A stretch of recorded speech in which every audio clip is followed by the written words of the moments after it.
নমস্কাৰ প্ৰিয় দৰ্শক, পুনৰ এবাৰ আপোনালোক সকলোকে আমাৰ এই চেনেলটোলৈ স্বাগতম জনাইছো।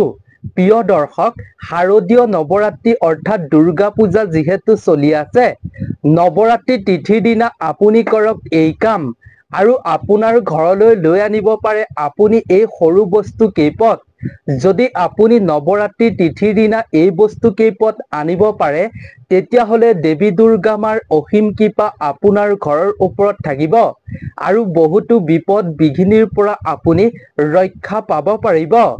লগতে আপুনি নৱমী তিথি বুধবাৰৰ দিনা আপোনাৰ ঘৰত এই স্থানত আপুনি এটা বস্তু থৈ দিয়ক, ইয়াৰ ফলত আপোনাৰ ঘৰলৈ চমৎকাৰী ফল আহিব।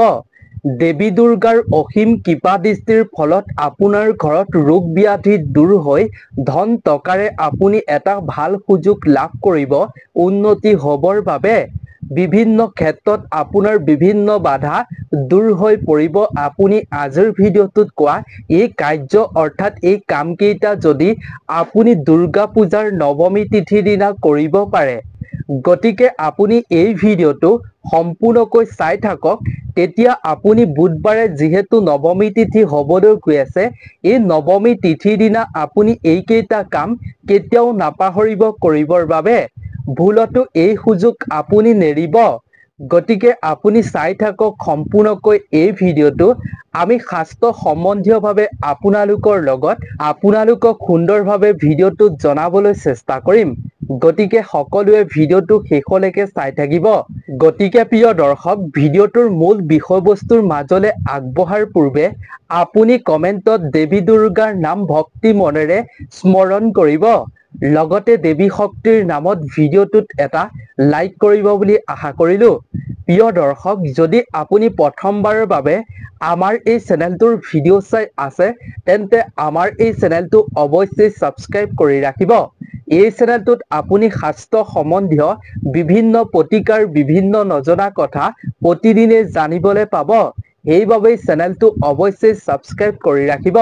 তেন্তে আহক আমি ভিডিঅ'টোৰ মূল বিষয়বস্তুৰ মাজলৈ আগবাঢ়ো। প্ৰিয় দৰ্শক, দুৰ্গা পূজা বা দুৰ্গোৎসৱ হৈছে ভাৰতীয় উপমহাদেশৰ এক হিন্দু উৎসৱ, যি দুৰ্গা দেৱীক উপাসনা কেন্দ্ৰ কৰি উদযাপন কৰা হয়। দুৰ্গা পূজা নৱৰাত্ৰিৰ অন্তিম দিনা মহানৱৰাত্ৰি পালন কৰা হয়। এই মহানৱৰাত্ৰিৰ বিশেষ আধ্যাত্মিক গুৰুত্ব আছে। প্ৰিয় দৰ্শক, এই দিনটোত মহিষাসুৰৰ বিৰুদ্ধে দেৱী দুৰ্গাই 9 দিন যুদ্ধৰ সমাপ্তিৰ দিন হিচাপে চিহ্নিত কৰা হয়। মহানৱমী হৈছে দুষ্ট শক্তিৰ বিৰুদ্ধে ভাল জয়ৰ দিন। এই দিনটোতেই দেৱী দুৰ্গাই মহিষাসুৰক বধ কৰিছিল আৰু যুদ্ধৰ সমাপ্তি ঘটাইছিল। নৱৰাত্ৰিৰ অন্তিম দিনা দুৰ্গা দেৱীক সিদ্ধিদাত্ৰী হিচাপে পূজা কৰা হয়। এই দিনটোত দেৱী দুৰ্গাৰ সিদ্ধিদাত্ৰী ৰূপত হাতত শংখ চক্ৰ গদা আৰু পদ্ম ধৰি পদুমৰ ফুলৰ ওপৰত বহি থাকে।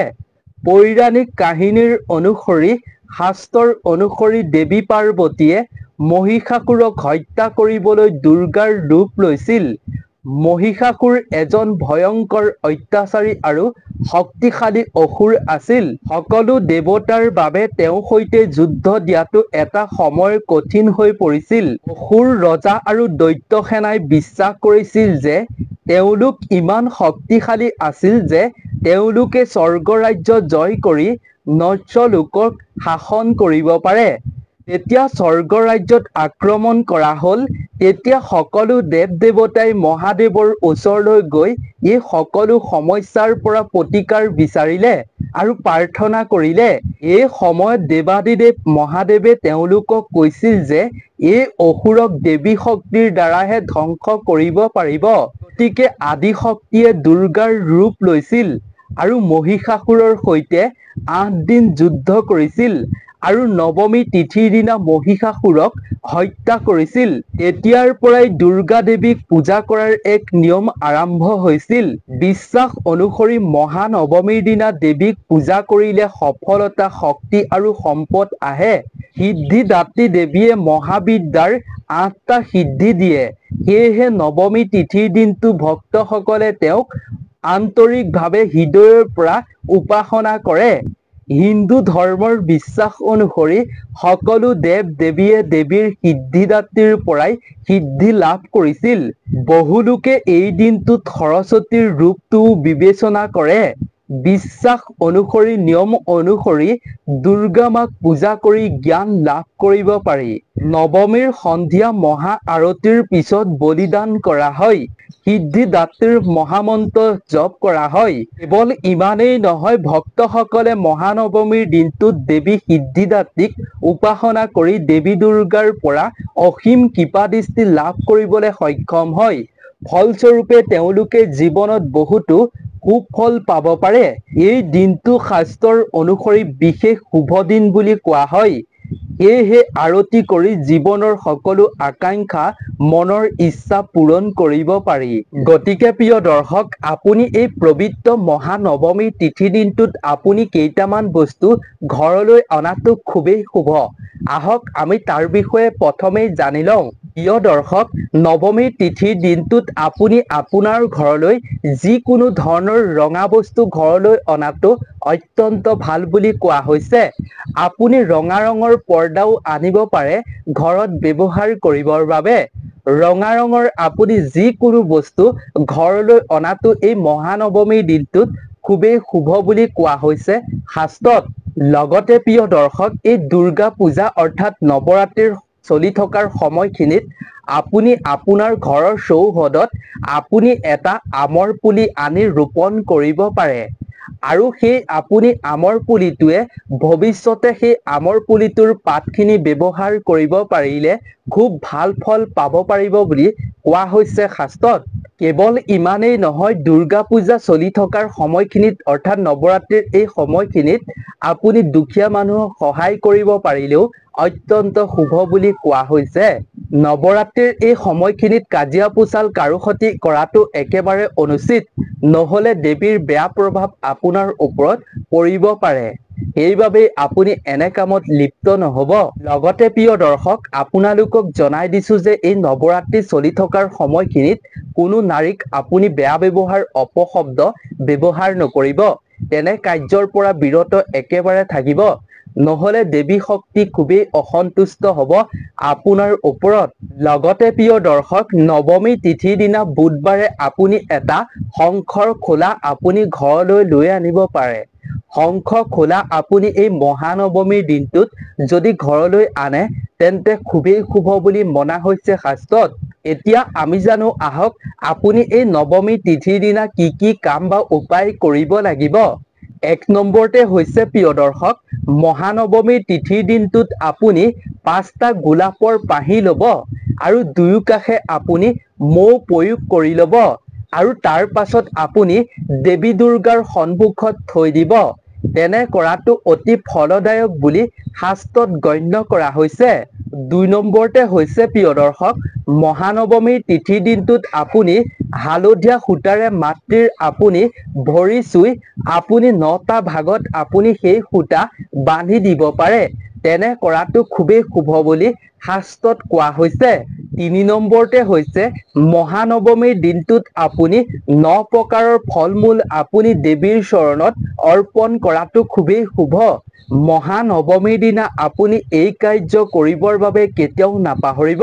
4 নম্বৰতে হৈছে প্ৰিয় দৰ্শক, মহানৱমীৰ দিনটোত আপুনি 9মুখীৰ ৰুদ্ৰাক্ষ কিনি লৈ আপুনি দেৱী মাৰ চৰণত অৰ্পণ কৰিব পাৰে।